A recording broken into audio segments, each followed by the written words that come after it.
Hello! Aujourd'hui, je voudrais lui parler du TDAH chez l'adulte. Et ouais, ça existe aussi. Pourquoi ça existe? D'après toi. Donc n'hésite pas à laisser un commentaire si ça t'intéresse et inscris-toi à mon compte parce que je partage plein de choses ici sur la psychologie et particulièrement les troubles du neurodéveloppement et le TOP aussi et le TDAH et plein d'autres choses autour de la psychologie. Donc le TDAH à l'âge adulte, bah oui ça existe. Pourquoi? Parce que j'en ai déjà parlé, c'est un TND, c'est un trouble neurodéveloppemental. Et donc c'est quelque chose qui est là depuis la naissance. Donc c'est pas quelque chose qui va s'effacer. D'accord? On est avec et on va mourir avec. Ah Et que se passe-t-il à l'âge adulte? En fait, à l'âge adulte, souvent il y a un peu moins d'impact. Pourquoi? Parce que en fait, l'adulte va choisir, ce qui n'est pas le cas chez l'enfant, qui a beaucoup plus de contraintes, mais l'adulte va choisir une vie qui va lui correspondre. Forcément, et même pour un adulte lambda, on n'aime pas se mettre en difficulté. Donc on va choisir des environnements, un travail, des relations qui nous correspondent et qui ne nous mettent pas en difficulté. Donc forcément, le TDAH, en fait, c'est pas qu'il disparaît, c'est que l'impact est beaucoup moins important chez l'adulte. Ok ?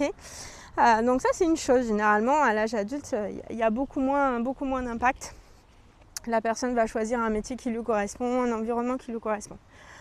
Mais, il y a toujours un mais dans cette histoire-là, parce que le trouble, il est toujours là, tu comprends, c'est ce que je t'ai dit, il reste là jusqu'à ta mort.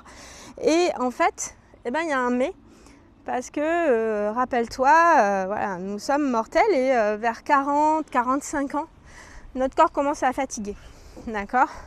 Et notre corps, c'est aussi bien le corps physique, on est plus souvent malade, on se fait plus souvent des blessures, etc. Que le corps aussi mental, notre cerveau, ok, il en fait partie. Et du coup, on fatigue plus. Voilà, on a moins tendance à faire d'efforts, etc. Et là, qu'est-ce qui se passe avec le TDAH? Il va ressortir, il va repointer son nez.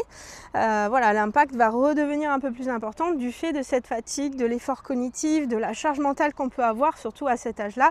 Surtout si on a des enfants, si on a des enfants compliqués et qu'en plus nous-mêmes on a un TDAH. Donc là, ça devient vraiment le melting pot de tout ce qui peut faire ressurgir l'impact du TDAH.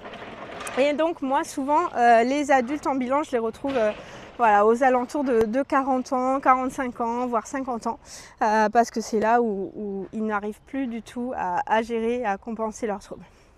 Voilà, dis-moi ce que tu en penses en commentaire, à très vite.